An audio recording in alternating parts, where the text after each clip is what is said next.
So I'm coming to this very late in the game. I guess this started 3 years ago, but I only come across it today. I have an interest in linguistics, and I have a very weird accent, I think.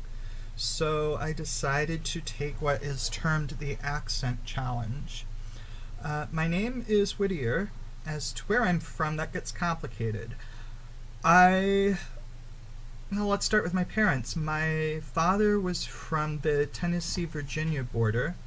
My mother was from the Indiana-Kentucky border. And they raised me in Bloomington, Indiana, which is very much a dialect boundary, and I'll touch on that a little bit later. But amongst other things, I grew up knowing a lot of people from the East Coast living there. I lived for several years in St. Louis. I lived for a short while in Wigan, England, which is near Liverpool. I spent 10 years living in Minneapolis, and about half of that time was spent living in predominantly African American neighborhoods. And now I live in Fairbanks, Alaska.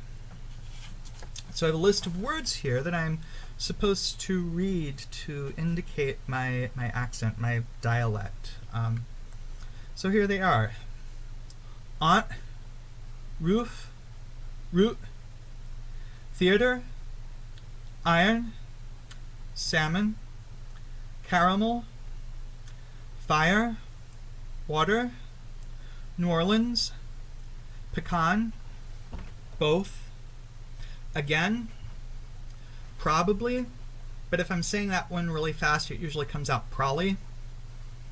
Alabama, lawyer, coupon, mayonnaise, pajamas, caught, naturally, aluminum, Jif, Tumblr, like the website that originated this, crackerjack, doorknob, envelope, and then the last is apparently some abbreviation that people were calling selfies 3 years ago, so I won't say that.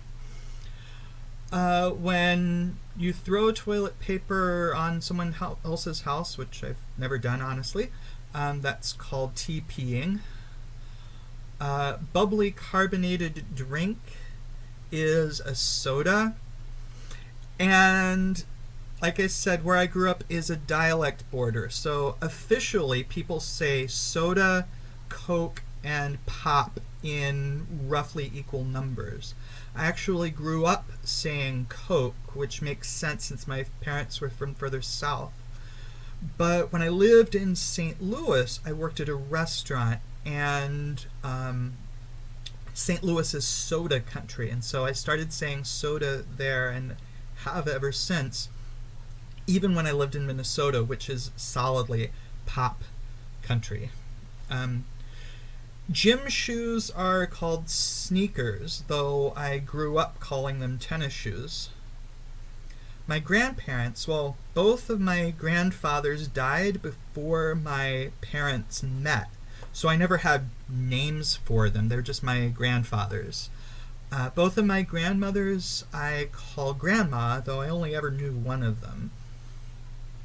The wheeled contraption in which you carry groceries at the supermarket is what I would call a shopping cart.